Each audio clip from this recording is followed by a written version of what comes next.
चंद्रजू महाराज की, श्री सेवकजू महाराज की, श्री गुरुजी महाराज की, समस्त रसिक मंडली की, समस्त संत भक्तन की, श्री वृंदावन धाम की, श्री राधा नाम की, श्री वेंकटेश भगवान की जय जय श्री राम। उज्जागरम रसिकनागर संगरंगई कुंजोदरे कृतवती नमुदार्जन्यम कृष्णापिता हि मधुनैव सुभोजितात्मं राधे कदा स्वप्रीतिमत् करलालितांग्री। प्रातः स्मरणीय रसिकाचार्य श्रोमणी आचार्य श्री हरिवंशी महाराज अपने इष्ट ग्रंथ श्री रससुधानिधि किंबा राधा सुधानिधि के इस श्लोक द्वारा पिया जी की परिचर्या की एक अभिलाषा कर रहे हैं। पाद सम्माहन इसमें विशेष है। उज्जागरम रसिक नागर संगर, रसिक नागर के संग रंग में आनंद में आपने संपूर्ण रात्रि जागरण किया, इसलिए उज्जागर हो। जागरण थोड़ा सा हो तो वो जागर नहीं कहलाता। वैसे जागर एक रोग होता है, जागरण का नींद ही नहीं आती।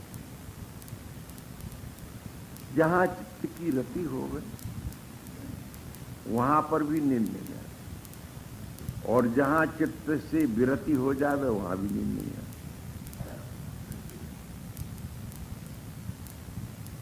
कि जैसे कोई अपनी रुचि चाह इच्छा से विपरीत किसी वातावरण में डाल दिया जाए तो उसके मन को रमाने का कोई स्थान ही नहीं होता, चैन ही नहीं आता, इसलिए उजागर हो जाता। पर यहां का उजागर दूसरा है। ये आसक्ति प्रीतिपूर्वक है और अपने प्रेमास्पद प्रियतम रसिक नागर के संग में है, इसलिए इसको मुदारजन्याम। कैसे व्यतीत हुई आपकी रात? बोले आमोद में हुई और प्रमोद में हुई। मोद आसमंतात मोदहा, इतना चित्त को उल्लास मिला, सुख मिला कि जिसकी कोई सीमा नहीं। और प्रमोद उसको कहते हैं जैसे बीच बीच में जैसे अगाध समुद्र भरा हुआ हो, जिसकी गहराई और विस्तार की भी कोई सीमा न हो, उठने लग जाए बीच बीच में तो। ऐसे ही जब प्रेम प्रेमास्पद एकत्र होते हैं तो अभूत रस की सृष्टि होती है। यदि प्रेमी हृदय है तो समझ ले कुछ कल्पना कर ले सकता है, और प्रेमास्पद तो प्रेमास्पद। जैसे भक्त और भगवान के बीच की बात को अभक्त लोग नहीं कल्पना कर पा सकते, और प्रेमी और प्रेमास्पद की बात की कल्पना तो और भी कठिन हो सकती है। तो प्रियालाल के संबंध में सजनी कहती हैं कि आपकी जो रात्रि मोदपूर्वक व्यतीत हुई है वो आमोद और प्रमोद दोनों क्रियाएं उसमें हुई। आमोद तो आपके भीतर है, प्रीति का है, प्रियतम मिलन का है, और प्रमोद जो उसमें बीच बीच में रस के प्रसंग, जैसे एकम कांचन चंपकच्छै परम नीलांबुद श्यामलम कंदर्पोत्तरलम तथैकमपरम नैवानुकूलम भई किंचैकम बहुमान भंग रतिवच्चाटोनि कुरुवत्तरम वीक्षे क्रीडि निकुंज सीम्न तदहो द्वंदम महामोह। सखी कहती है कि ऐसे महामोहन जुगल का दर्शन सौभाग्य झरोखों से लग करके करने का कब हमको मिलेगा? कौन से जुगल? बोले एकम कांचन चंपकच्छ। कहां नाम नहीं निर्देश करते। एक ऐसी ज्योति है जो तप्त कांचन की प्रभा को भी निंदित कर देती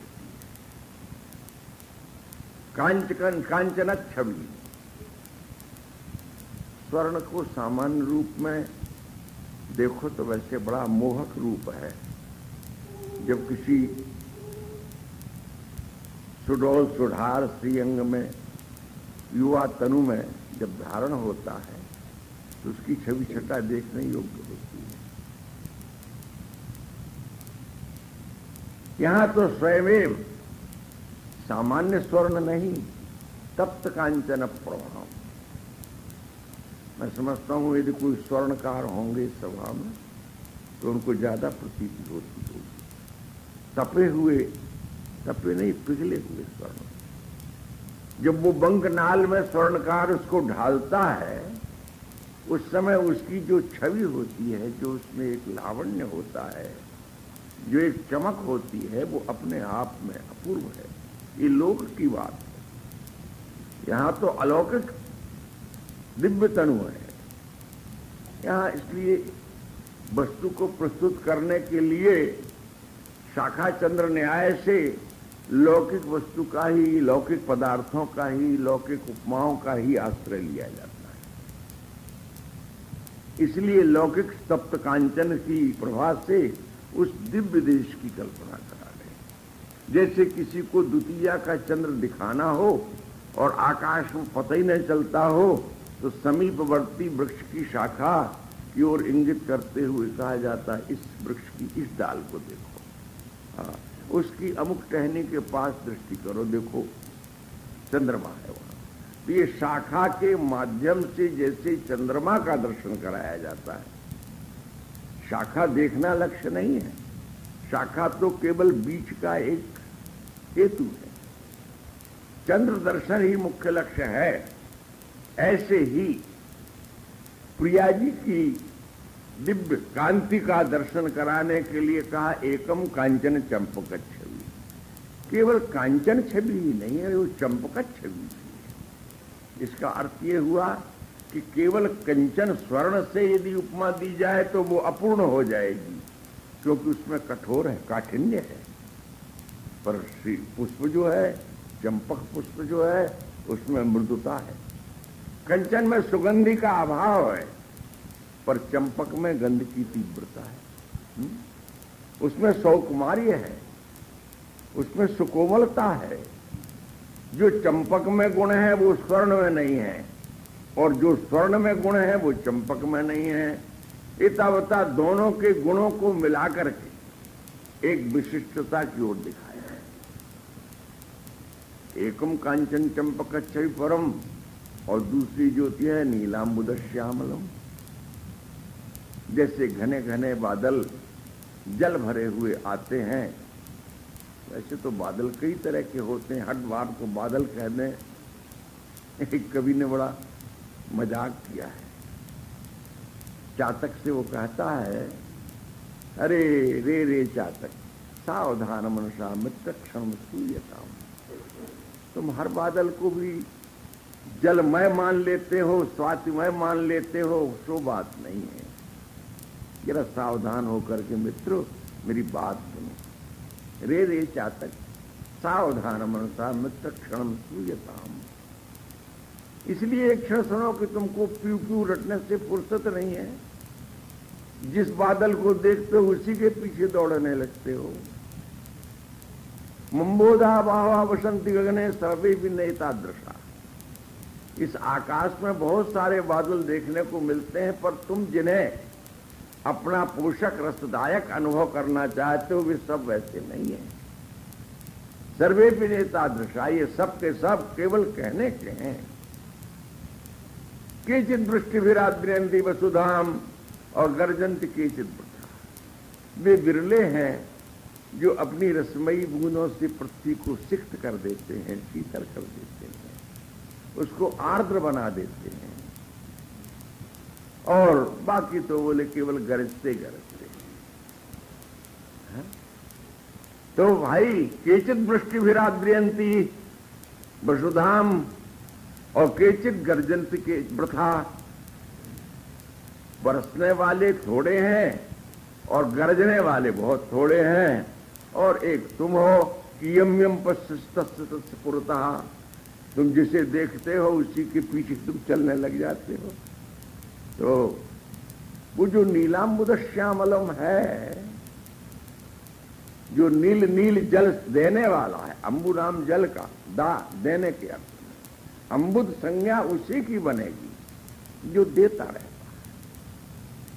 यहां नीलंबुद श्यामलम अंग कांति के लिए कहा गया, किंतु अंबुद शब्द में और भी बहुत सारे गुण लक्षण भरे हुए, क्या क्या नहीं दिया है।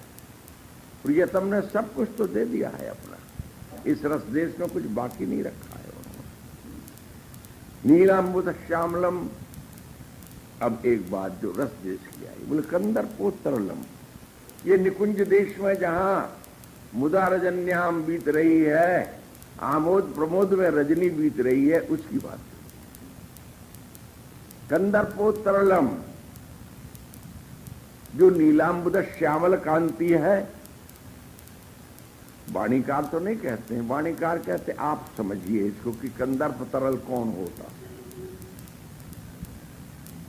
जो तरल है, जो तरलता को लिए बहता रहता है, वो नीलांबुद श्यामल ही तरल है। कैसा तरल है? कंदर्प तरल है। कंदर्प यहां पर अर्थ सापेक्ष है। कंदर्प का सीधा अर्थ होता है कम कम दर्पे न प्रभावयति कर। कंदर्प जो है अपने दर्प प्रभाव से किसको इसने डाउन नहीं किया है, इसने बहुतों को डाउन कर दिया है। विश्वामित्र पराश्र प्रभृतियो वातांबुपर्णासना ते स्त्री मुख पंकजम सुललितम दृष्ट्वा तुमोहम गता शाल्यन्यम सघृतम पयोदधियुतम भुंजन्ति ये मानवा तेषाम इंद्रिय निग्रहो यदि भवेद बिंदस्तरित सागर। नीतिकार कहते हैं विश्वामित्र पराशर जैसे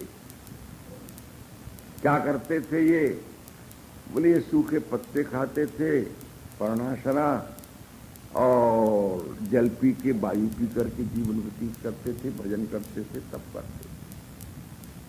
वे भी किसी ललना का लावण्यमय मुख दर्शन करके खिसक गए, अपने आप से पतित हो गए। फिर जो लोग बहुत सा घी दूध दही माल मसाला खाते हैं, उनकी तो भगवान ही रक्षा करे। यदि वे इतना सब भोग भोगते हुए भी संयमी और व्यवस्थित रह जाते हैं, तो ऐसे मान लो कि समुद्र में विंध्याचल पर्वत भी तैर जाएगा। विंध्याचल हिमालय पर्वत तैर सकता है। कंदर्प इसलिए है वो कि बड़े बड़ों के दर्प को जिसने धूल में मिला दिया। कबीर ने एक जगह कंदर्प की ही महिमा गाई है। वो कहते हैं कि रमैया तेरी दुल्हन लूटा बाजार, शिव का लूट ब्रह्मा का लूट, इस नारद मुनि के परी पिछार, सुरपुर लूट नागपुर लूटा, तीन लोग मच हाहाकार है। श्रृंगी के मिंगी कर डारिस पारा सर के उदर बिदार। ये सब पुराण कथाएं हैं। हम तो बच गए साहिब दया, अपने बल से नहीं, उसकी दया। हम तो बच गए साहिब दया। हमारी शक्ति नहीं थी बच सकने की, पर दया ने बचा दी। शब्द डोर गई उतरे पार। कह कबीर सुनो भाई साधो, या ठगनी से रहो। कंदर्प का दर्प विनाश करने वाला तो एक ही हुआ। ब्रह्मवैवर्त पुराण में जहां ठाकुर की स्तुति वर्णन की गई, कंदर्प दर्प हा, श्री कृष्ण को कहा गया कि जो कंदर्प के दर्प को हरण करने वाला, विनाश कर देने वाला है। काम पर विजय पाने की लीला ही रास की लीला है। इसको विद्वान लोग कहते हैं ये काम विजय लीला हुई। हमारे सीधी सादी भाषा में रासधारी लोग सुना देते हैं ना कि जब श्री कृष्ण रास के लिए उन्मत्त होने वाले थे उससे पूर्व कामदेव आए। पहले वो ऐठा आंकड़ा जा रहा था, मार्ग में मिल गए नारद। नारद घबराए करके किनारे से भागे, सामने आके ताल ठोका उसने। नारद ने कहा कि मैं तो आपसे पहले ही हार चुका हूं, मुझ पर तो कृपा बनाए रखो। तो बोले मेरी भुजाएं फड़क रही हैं, मुझे कोई शूरवीर बताओ जिसके साथ मैं लड़ाई करूं। मैंने तो सबको बहुतों को जीत लिया। तो बोले तुम भगवान श्री कृष्ण के पास जाओ, द्वापरांत में वो प्रकट हुए हैं और उनसे युद्ध की याचना करो। आ गए। श्याम सुंदर ने कहा युद्ध दो तरह से होता है, एक किलेबंदी का होता है, एक खुले मैदान का होता है। तुम कौन सा युद्ध चाहोगे? उसने कहा महाराज दोनों को समझाओ पहले, किलेबंदी का युद्ध क्या है और मैदान का युद्ध क्या है। और बोले किलेबंदी का युद्ध तो ये है कि जब मैं पद्मासन पर बैठ करके अपने ध्यान, अपने स्वरूप चिंतन में लीन हो जाऊं, तब तुम अपनी मार बौछार जो कर सकते हो तो सब करो। उछल कूद, नाचना गाना, जितना कुछ तुमसे हो सके अपने 5 बाण हैं वो चलाओ। यदि तुम मुझे डिगा दो, समाधि मेरी खोल दो, तो तुम विजेता और मैं विजित। तुम जीत गए, मैं हार गया। और महाराज मैदान का युद्ध क्या? बोले ये तो निश्चित है कि जिन ब्रजबालाओं को मैंने वचन दिया उनके साथ मैं रास विलास करूंगा।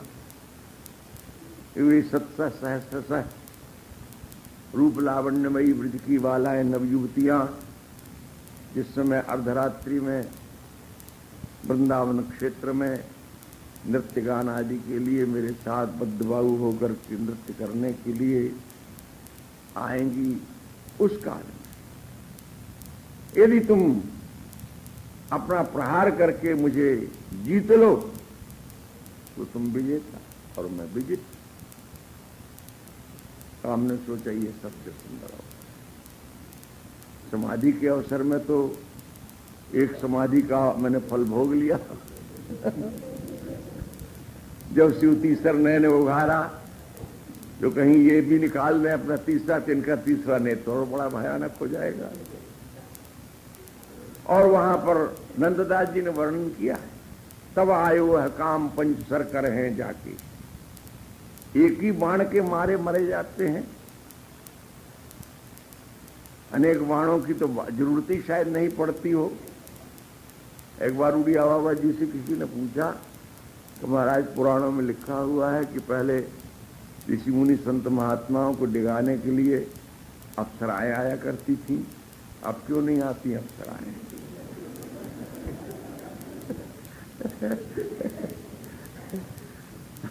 तो बाबा कभी कभी बड़े हास्य विनोद का भी उत्तर देते थे। कल ये जो लोग सामान्य नारियों से नहीं जीते जा सकते थे, उनके लिए अप्सराएं आया करती थी। और आपका साधक कहा जाने वाला, साधु कहा जाने वाला, तपस्वी त्यागी तो गधिया और कुतियों पर ही मर जाता है, तो अप्सरा बेचारी क्यों तकलीफ उठावे? तो भगवान श्री कृष्ण विषय वस्तु से दूर न जाए। कंदर्प दर्प नीलामुदश्यामलम, वो स्वयं कोटि कोटि रति कामदेव जिनकी चरण छाया में विलुंठित होते हैं। किन शब्दों में उनके रूप को, उनके सौंदर्य को, उनके लावण्य को वर्णन किया जाए। अब यहां जो कंदर्प प्रस्तुत हुआ, कंदर्पोत्तरलम, जो कंदर्प से तर, यहां कंदर्प का स्वरूप दूसरा है। इसको ध्रुवदास जी ने अपनी वाणी में स्पष्ट किया। अनंग शब्द का अर्थ होता है यस्यानि अंगानि न इति अनंगा। जिसके हाथ पांव अंग प्रत्यंग नहीं है, शिव जी के शाप से जो केवल मन में उत्पन्न होने वाला निराकार हो गया है, तो प्रेम भी तो मन में ही उत्पन्न होता है और इसके भी कोई अंग प्रत्यंग नहीं है। हम भावनात्मक रूप में अपने अपने आचार्यों को, महापुरुषों को प्रेम का अवतार मान लेते हैं कि अतनु सतनु हो गया है, पर वस्तुतः शास्त्रीय सिद्धांत से प्रेम का कोई रूप आज तक देखा नहीं गया। प्रेम सदा अतनु है, निराकार है। तो जो काम की परिभाषा है, मनोज की परिभाषा है, मदन की परिभाषा है, वही प्रेम की परिभाषा है। प्रेम की भी कोई अंग प्रत्यंग नहीं है। ऐसा जो अनंग है और जिसने सबके दर्प को मलित कर दिया है, दलित कर दिया है, आज वह श्री कृष्ण के अंतर में व्याप्त हुआ है, तो निश्चित ही वह काम नहीं है। ध्रुवदास जी ने कहा कि स्वामिनी किशोरी प्रिया जी के भृकुटी विलास से जो उत्पन्न होता है और जो श्री कृष्ण को विमोहित करता है, वो सामान्य कंदर्प नहीं है। श्री कृष्ण काम के बस नहीं, जिनकी छवि देख करके कोटि कोटि काम इन पर न्यौछावर होते, तो ये शुद्ध प्रेम है। कंदर्पो तरलम, प्रेम से तरल है, ये अर्थ निकलना चाहिए। एकम कांचन चंपक छवि परम नीलांबुद श्यामलम कंदर्पो तरलम तथैव परम नैवानुकूलम। ये और देखो रस की आमोद प्रमोद लीला। एक और तो प्रियतम कंदर्प प्रेम तरल होकर के स्वामिनी के चरणों में विलुंठित होते हैं। कौन है? रसगन मोहन मूर्तिम विचित्र केलि महोत्सवोल्लसितम राधा चरण विलोडित रुचिरिष खंडम हरिम वंदे। श्री राधा के चरणों में जिनका मयूर पुंख उनको सहज प्रेम से द्रवित होने के लिए निवेदन कर रहा है। ये वो बड़ा मार्मिक प्रसंग है जहां पूर्वाचार्य भी इस बात को कहने में घबरा गए। प्रियालाल की वृंदावन रसलीला का वर्णन करने में तंत्र और पुराणों के पश्चात श्री जयदेव कविराज का नाम सर्वप्रथम है। भक्त चरितावली लिखते हुए ध्रुवदास जी ने कहा है, पद्मावती जयदेव प्रेम बस कीन है मोहन, अष्टपदी जो कहे सुनत फिर ताके गोहन। जिनके द्वारा गान की हुई श्री कृष्ण लीला का श्रवण करके ठाकुर पीछे पीछे फिरता है। भक्तमाल में विशद कथाएं आई है।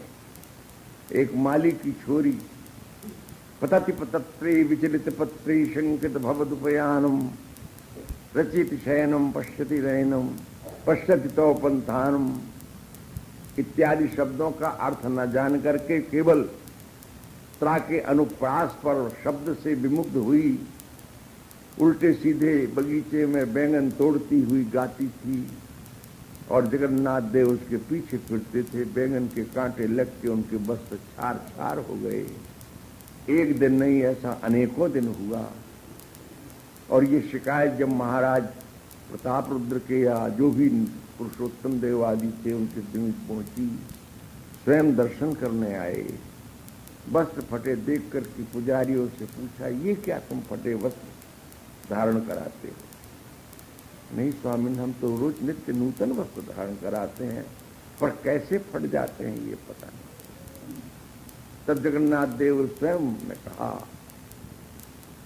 कि इसमें सेवकों का, पुजारियों का अपराध नहीं है।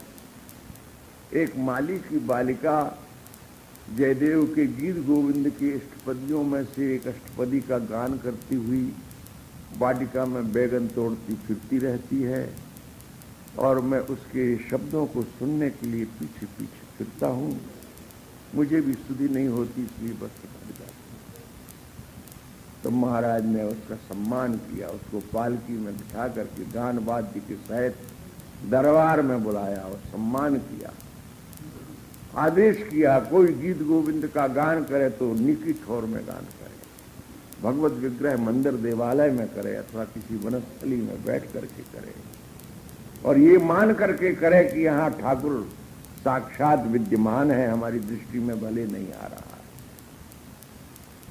तो प्रियालाल की गीत, उनकी प्रीति के गीत गाया जयदेव गोविंद, गीत गोविंदकार जयदेव उस कविराज ने। पर एक प्रसंग में तो वो भी संकुचित हो, मानवती का मान भंजन कराने के लिए प्रियतम प्रार्थना कर रहे हैं,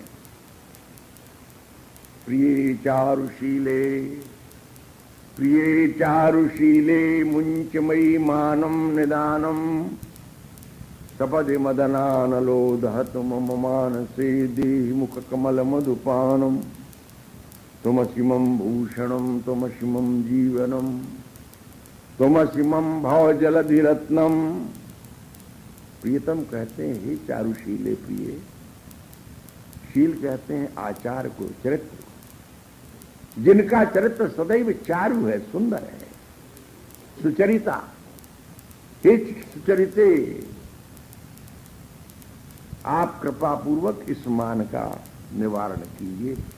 मुंचमयी मानम निदान, मेरे प्रति जो आपको मिथ्या कोप हो गया है, भ्रांति हो गई है, इसका त्याग कीजिए। तुम मेरी भूषण हो, तुम मेरी जीवन हो। इस संसार समुद्र में पड़े हुए मुझ सामान्य जीव के लिए कहो, तुम रत्न रूप मुझे प्राप्त हुई।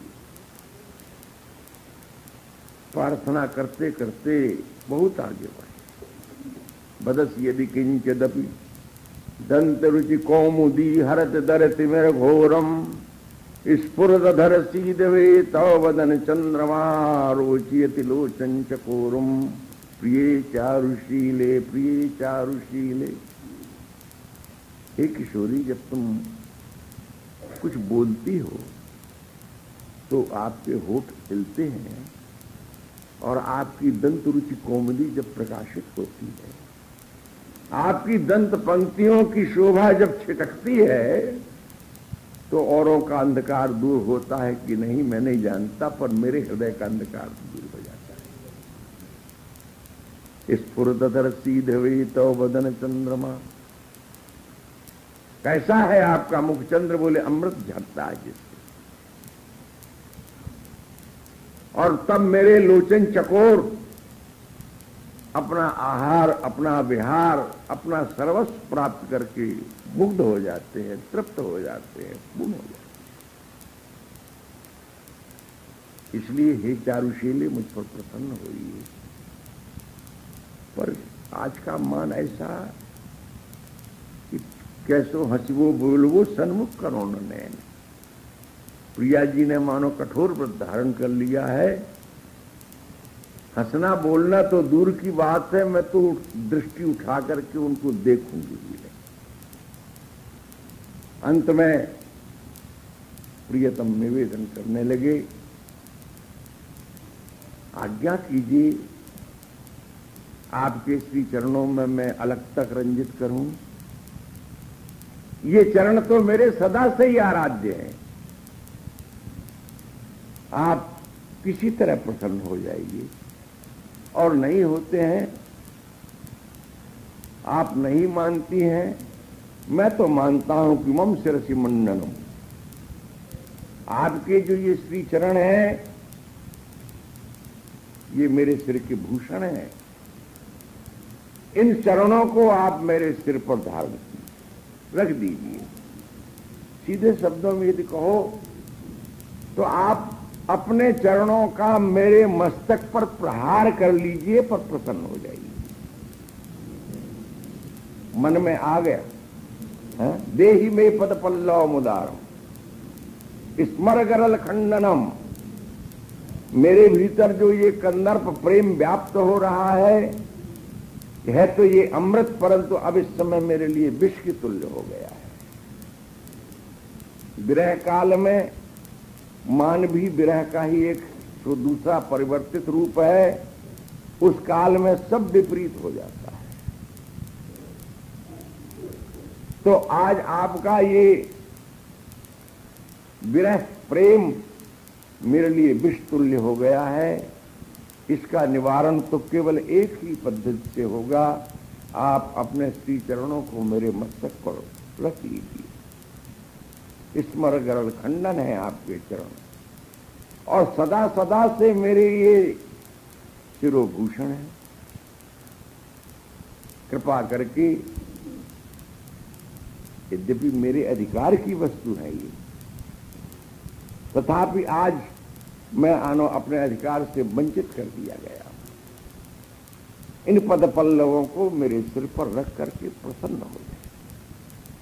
अंतर्मन में प्रेरणा हो गई, काव्य की पंक्ति बन गई, पर जब लेखनी से लिखने लगे तो हृदय कांप गया। आखिर काव्य का कर्ता रचयिता तो जयदेव मैं ही हूं। ये ठाकुर की मनोभावना को मैं ऐसे व्यक्त करना चाह रहा हूं। यदि कदाचित उनको स्वीकार नहीं हुई तो मैं अपराधी हूं। एक दूसरे, अब तक की मान्यताओं में, रस के क्षेत्र में, पुराणों में, आगमों में भी आराध्य तो भगवान ब्रजेश तनया ही है। आनंदकंद नंद नंदन ही सबका आराध्य है। और जब उसके सिर पर स्वामिनी श्री राधा वृषभानुनंदिनी के चरण आवेंगे तो वो सर्वाराध्या हो जाएंगी। सिद्धांत का हनन हो रहा है। अभी तक